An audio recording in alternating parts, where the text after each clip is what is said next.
Thank you for choosing to learn about Norwalk Town Hall murals from the arts. Let me tell you all about it. Back in the 1930s was the time of the Great Depression, where the look of poverty was stamped on the faces of so many people struggling to survive. However, the amount of poverty and lack of job opportunities was not the community's top priority.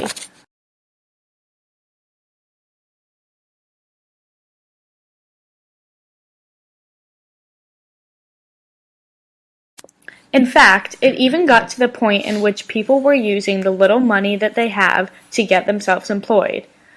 They would pay a local business owner somewhere around $10 just to receive a job there. However, keep in mind that these people were really only earning $13 for work, an actual profit of $3. Many could not afford to send their children to school because they did not have the money or even the clothes that were required in order to go to school and be properly educated. Even water costs too much for many families due to the fact that many people were completely unemployed. But for those who were still lucky enough to be working, weekly schedules and pay was downgraded. And the economic issues in Congress on top of the unemployment did not benefit either situation. However, in the small town of Norwalk, Connecticut in 1936, something changed. Government agency WPA believed in finding ways to recover from the tragedies of the Great Depression. At this time, there were people such as construction workers given jobs creating bridges throughout their community in order to get back on their feet money-wise. However, there were no corporations or agencies looking to help the struggling artists of the 30s. This is where the WPA came into play.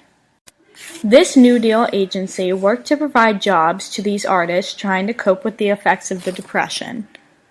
One of these many artists, such as John Stuart Curry, worked to paint different murals all over the walls of the local town hall. Many were outraged by this artistic idea. They believed that this money should be going towards the people in poverty who are unemployed rather than towards any pointless murals.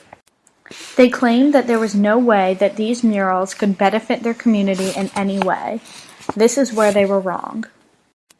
All of these murals that were painted in the town hall glorified the past industries within the society of these people. Whether they are representing the modern hat industry, the well-known oyster festival, or the industry of the hard-working farmers, these murals work to give pure motivation to the people of Norwalk, Connecticut, showing them what they were once capable of and what they can once again achieve. Not to mention that the money being used to pay for these murals was going to pay for the unemployed artists who were painting them. So let's not say that all people were going unhelped.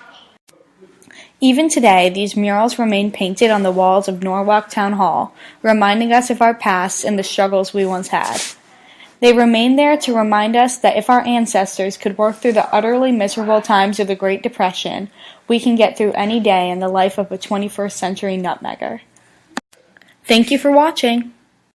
Now, would you like to learn more about the arts, or do you want to learn about the politics, economic, or social aspects of the 1930s?